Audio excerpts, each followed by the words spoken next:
Alright,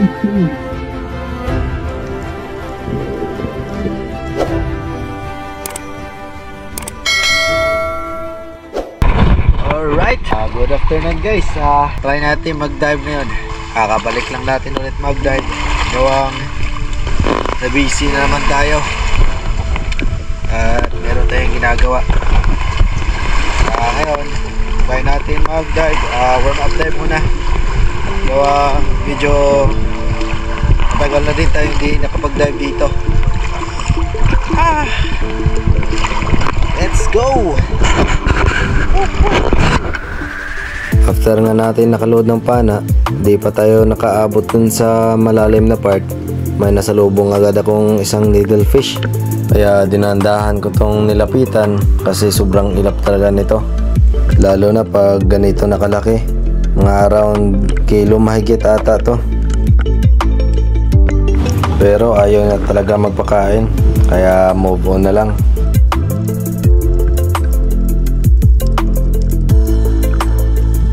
Halos 2 oras na tayo nagdadive at di pa nga tayo nakalapag dun sa baba. May sumalubong agad sa akin na isang ilak. At nung tinira ko to at di naman ito tinamaan. Wow! At after nga ng senaryo na yon, nag-decide na ako na kumuha ng maliliit na isda. At ito, nag-target lock ako sa maliit na slender unicorn.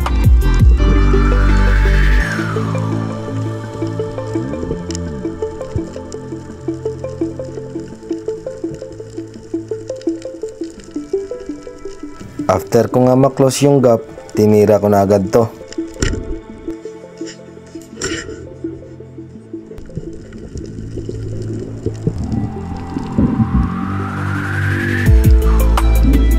Tatlong oras mahigit na tayo nagda-dive, kaya nag-decide na akong mag-last dive na. Pero ang daming mga unicorn dun sa unahan, tsaka slick, at tsaka merong mga green job fish. Kaya nag-decide ako na mag-ambush pa muna, baka makadali pa tayo.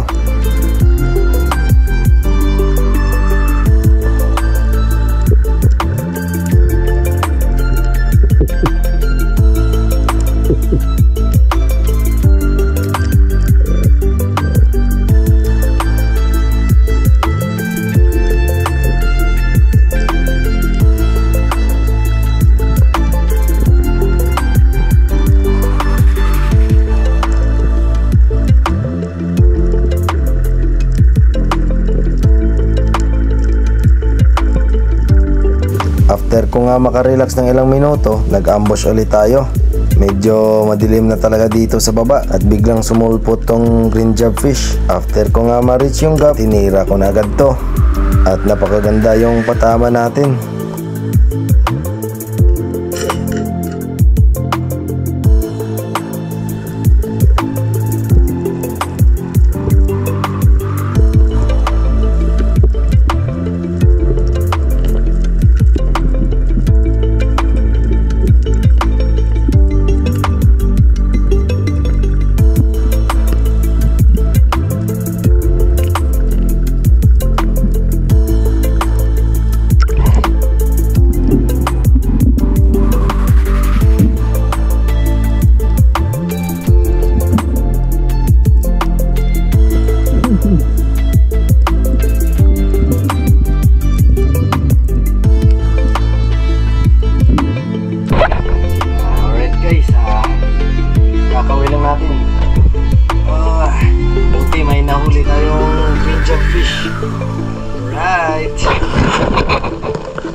Alright, may stock na yung ref natin ngayon.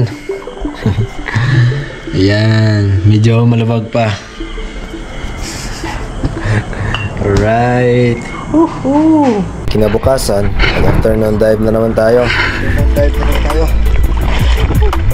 At pagkadating ko doon sa malalim na part, ito yung nakita ko. Isang manta ray.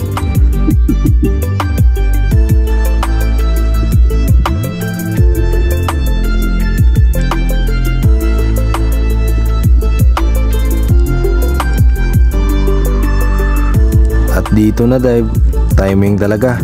Meron agad tayong nakitang pang-ulam.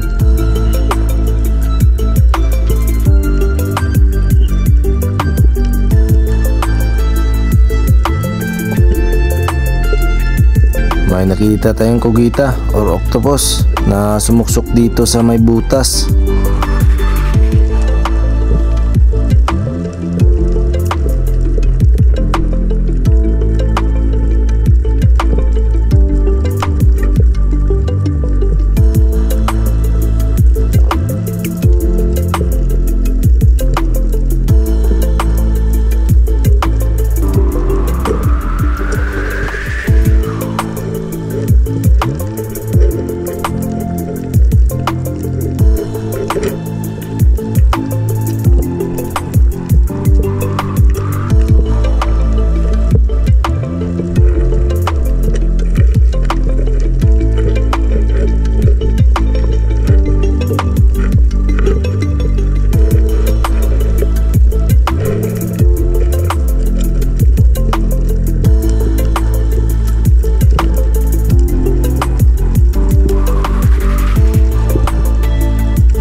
At habang nagpapahinga ako sa taas, ito yung nangyari.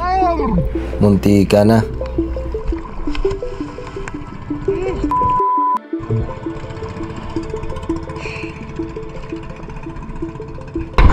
Muntik pa tayo sa pambot. Nakakawalang gana. Ito lang yung huli natin ngayon. Isang kugita o octopus. Loads na rin. Loads na rin yung pangulam natin ngayon.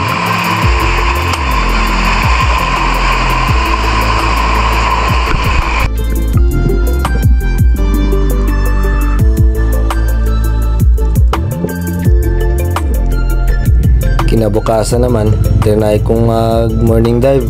Pagkalapag ko nga sa baba, met lumapit itong mga bumphead unicorn. Kaya trinay kong mag-dusting dito, baka lalapit ito. Met lumapit naman ito. Kaya after ko ma-close yung gap at na-meet ko na yung distance, tinira ko na agad to. Pero ito yung hindi ko inaasahang mangyari.